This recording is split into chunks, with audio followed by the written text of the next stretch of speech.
आज हम पार्ट 2 करने वाले हैं 10th क्लास का फर्स्ट चैप्टर जिसका नाम है रियल नंबर। उसका पार्ट 2 करने वाले हैं। अगर आपने पार्ट 1 नहीं देखा तो आप वीडियो के डिस्क्रिप्शन में जाकर पार्ट 1 देख लें। तो चलिए शुरू करते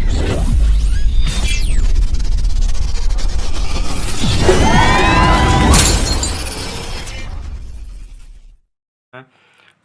एक्सरसाइज 1.1 शुरू करते हैं आज हम। और इसमें सबसे पहला सवाल है कि find HCF by Euclid division algorithm. तो सबसे पहले यूक्लिड डिवीजन एल्गोरिथम होती क्या है।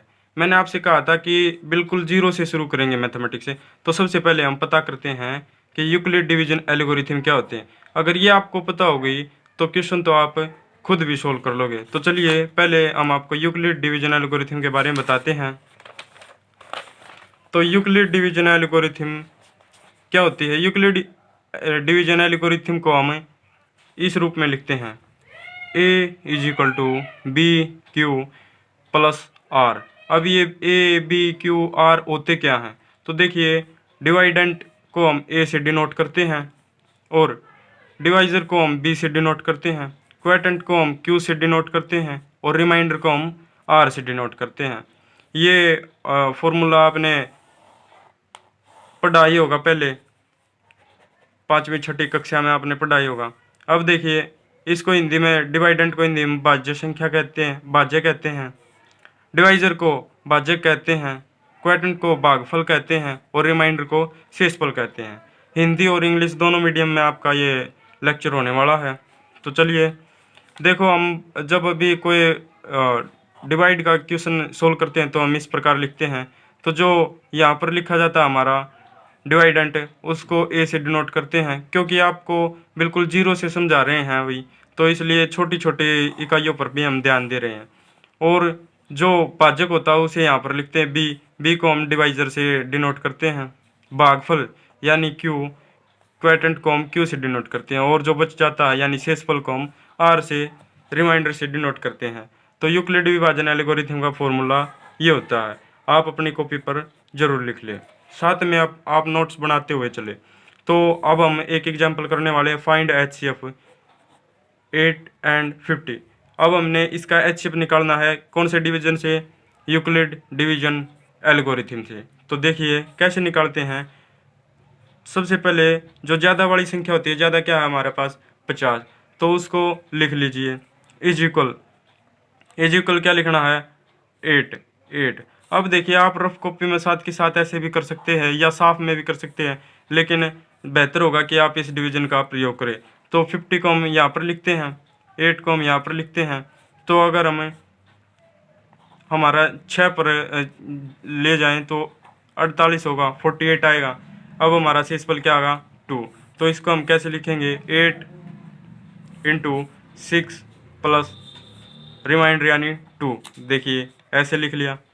अब क्या करना है आपको, जब तक हमारा रिमाइंडर HCF ज्ञात करने के लिए जब तक हमारा रिमाइंडर 0 न हो जाए तब तक इसी क्रम में चलते रहिए, तब तक हमारा रिमाइंडर 0 न आ जाए। तो अब क्या करना है, अब हमें जो B हमारे पास क्या था 8, उसको हमने A के स्थान पर लिखना है और रिमाइंडर को हमने B के स्थान पर लिखना है यानी यहाँ पर, और क्वोटेंट को यानी Q को हमने छोड़ देना है। अब देखिए अगर हम ये करें तो अब कैसे कर सकते हैं। अब यहाँ पर जो A था हमारा, जो B था हमारा, उसे A के स्थान पर लिखना है। तो देखिए 4 पर करेंगे तो हम 8, यहाँ पर रिमाइंडर हमारा क्या आ गया 0। तो यहाँ क्या आ गया 2 × 4 + 0, रिमाइंडर हमारा 0 आ गया। तब तक 0 ना आए तब तक इसी क्रम में चलते रहिए, लेकिन यहाँ पर हमारा 0 आ गया।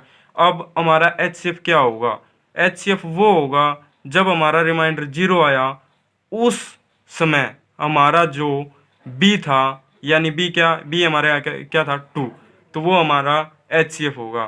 तो यहाँ पर HCF क्या आया, HCF आया हमारा 8 and 50 का क्या आया है 2 आया, क्योंकि B के स्थान पर अब यहाँ पे क्या है 2। तो HCF हमारा क्या आ गया, HCF = 2 आ गया। अभी इस प्रकार के सवाल हमने 1.1 में करने हैं। तो चलिए अब हम 1.1 के क्वेश्चन देखते हैं। अब हम 1.1 का पहला क्वेश्चन का पहला पार्ट करते हैं। तो देखिए यहाँ पर हमको दे दिया 135 एंड 225। अब इसमें से ज़्यादा वाला कौन सा हमारा 225, तो यानी 225 को इधर लिख लेंगे इज इक्वल टू। अब हमारा यहाँ पर देखिए आप ये कर सकते हैं, साथ साथ ये कर सकते हैं। यहाँ पर लिखा 135। अब हमारा देखिए टेबल कितने पर जा रहा है, तो 1 पर जा रहा है, तो 135। और यहाँ पर रिमाइंडर हमारा क्या है 90। तो लिख लीजिए इस क्रम में 135 इंटू 1 प्लस 90। अब देखिए जब तक हमारा रिमाइंडर 0 न हो जाए तब तक हमें इसी क्रम में चलते रहना है। तो अब देखिए अब हमारा ये जो रिमाइंडर था वो हमारा क्या बन गया, वो हमारा बन गया बी, और जो हमारा बी था वो हमारा बन गया ए। अब देखिए अब जो हमारा ये टेबल है अब ये कितने पर जा रहा है, अब फिर देखिए अब फिर 1 पर जा रहा है। अगर 1 पर जा रहा है तो हमारे पास रिमाइंडर कितना आ रहा है 45। तो देखिए अब हमें क्या करना है, ये यहाँ पर लिखना है is equal to 90 into 1 plus 45। चलते आ रहे हैं। अब भी हमारा रिमाइंडर जो है 0 नहीं हुआ है, तो इसी क्रम में और आगे चलते रहेंगे 90। अब अगर 2 पर देखो, 2 पर हमारा 90 आ रहा है और रिमाइंडर 0 हो रहा है, तो हमारा जो 90 is equal to 45 into 2 plus 0। Remainder यहाँ पर 0 आ गया। अब रिमाइंडर जिस समय हमारा 0 आया है उस समय जो हमारा बी था, बी यानी यहाँ पर अब क्या है 45। तो ये हमारा HCF हो गया किसका 135 और 225 का। तो हमारा HCF क्या हो गया, HCF आया हमारा 45। अब हम इसी का दूसरा पार्ट करने वाले हैं। पार्ट हमारे पास 196 और 38,220। तो चलिए इसको करते हैं। अब हम इसको करने के लिए हमें क्या करना होगा, ज़्यादा कौन सा है हमारे यहाँ पर ये, तो इसको उसी तरह लिख लेंगे। सारे क्वेश्चन एक जैसे हैं, सिर्फ आपको करके देखना है। और यहाँ पर अब हमारा क्या है, देखिए इसको इस प्रकार लिख सकते हैं।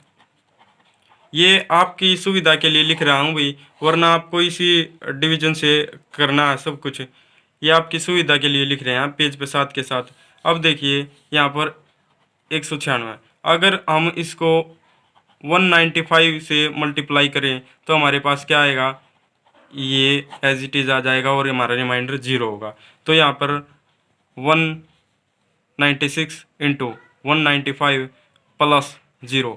देखिए अब हमारा रिमाइंडर 0 आ गया। तो इस समय जिस समय हमारा रिमाइंडर 0 आया उस समय हमारा बी क्या है 196। तो HCF हमारा क्या आ गया 196। ये हो गया आपका आंसर। अब हम क्वेश्चन नंबर 2 करने वाले हैं, जो है so that any positive integers is the form 6q + 1, 6q + 3, 6q + 5 where q is some integers. यहाँ पर हमें कहा गया कि दर्शाइए कि एक विषम धनात्मक पूर्णांक 6q + 1, 6q + 3 और 6q + 5 के रूप का हो सकता है, जहाँ q एनी इंटीजर्स है। तो चलिए हम इसको सोल्व करते हैं। सबसे पहले हमें लेट करना है, लेट, क्योंकि यूक्लिड विभाजन यूक्लिड डिवीजन एल्गोरिथम के लिए हमें लेट करना होगा। Late A any positive integers.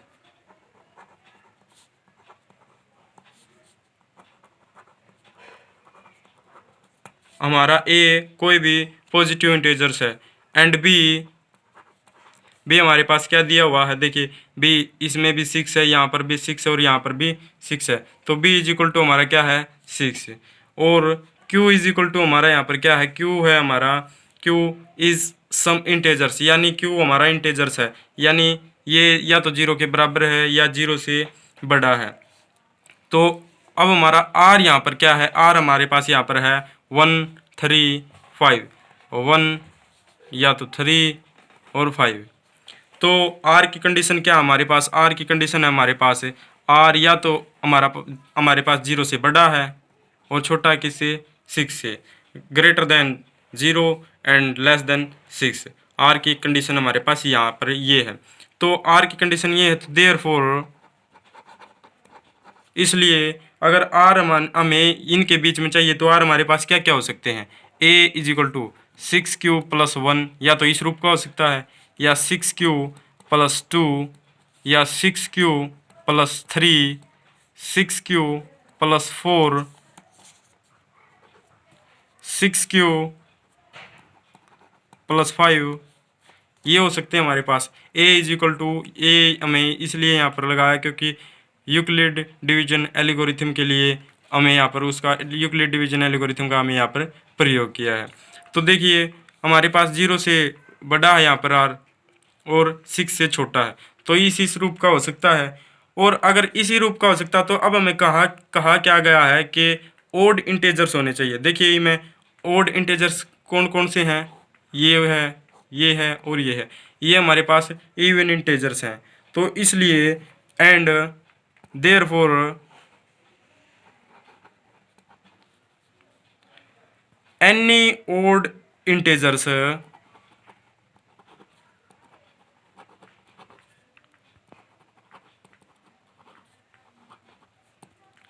can be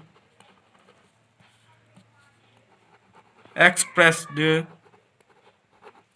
in the form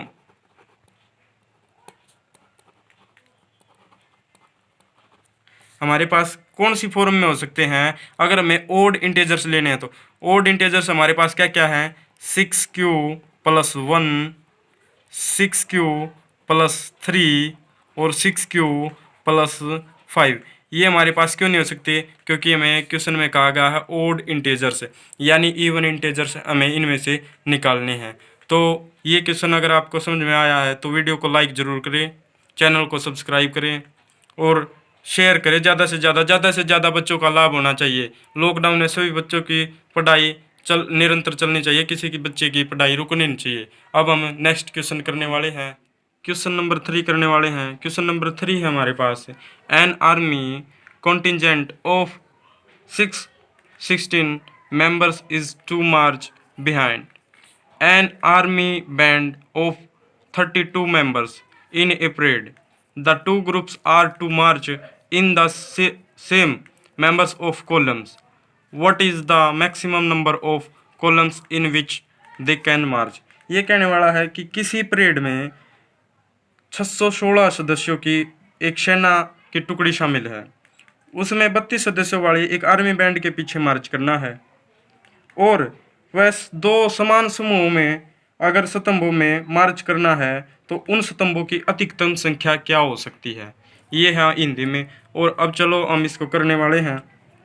क्या हो सकती है, इसमें हमें एक HCF ज्ञात करना है।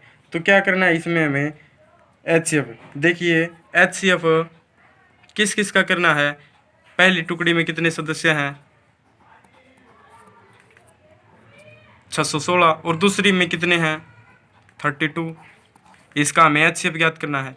इसका हमें HCF ज्ञात करना है तो कौन से डिवीजन से ज्ञात करना है, जो हमने पहले कर चुका है, यूक्लिड डिवीजन एल्गोरिथम से हमें इसका HCF ज्ञात करना है। तो will give the maximum number of column in which they can march, यानी परेड में ज़्यादा टुकड़ियों की संख्या कितनी हो सकती है। तो बाय HCF ज्ञात करना बाय यूक्लिड डिवीजन एल्गोरिथम। तो करते हैं। अब हमें क्या करना है, HCF ज्ञात करने के लिए यूक्लिड डिवीजन ज़्यादा कौन सा है इनमें, 616, तो 616 को इधर लिख लेंगे is equal to 616 is equal to, अब हमारे पास यहाँ पर B क्या है, B हमारे पास 32 इंटू, देखिए अब मैं आपको करके दिखाने वाला हूँ 616, ये हमारे पास 32 कि हमारे पास कितने से इसको डिवाइड किया जा सकता है। अगर हम 616 32 को 90 से मल्टीप्लाई करें तो हमारे पास क्या होगा, ये अगर हम 19 से इसको मल्टीप्लाई करें तो हमारे पास 608 आएगा। अब हमारा शेषफल यहाँ पर यानी रिमाइंडर क्या बचा, 8। अब हमें क्या करना है, ये हमारा क्या हो गया, B हो गया। तो चलिए पहले इसका प्रोसेस पूरा कर लेते हैं। यहाँ पर रिमाइंडर हमारे पास क्या आया, 8। अब देखिए अब हमारे पास A क्या है, 32। अगर हम 4 से करें तो ये हमारे पास रिमाइंडर कितना आएगा, 0, यानी 32 is equal to 8 into 4 plus 0। तो अब हमारे पास HCF क्या आ गया, यहाँ पर हमारे पास HCF है 8, यानी ज़्यादा से ज़्यादा आर्मी की कितनी टुकड़ियाँ बन सकती हैं, 8 टुकड़ियाँ बन सकती हैं। तो ये क्वेश्चन हमारा कंप्लीट हुआ। अगर आपको क्वेश्चन समझ में आए तो आप हमारे चैनल को सब्सक्राइब करें और सभी बच्चों को इस वीडियो को पहुँचाएँ, क्योंकि ताकि ज़्यादा से ज़्यादा बच्चों को वीडियो का लाभ मिल सके। और वीडियो को लाइक करें। धन्यवाद। Thank you.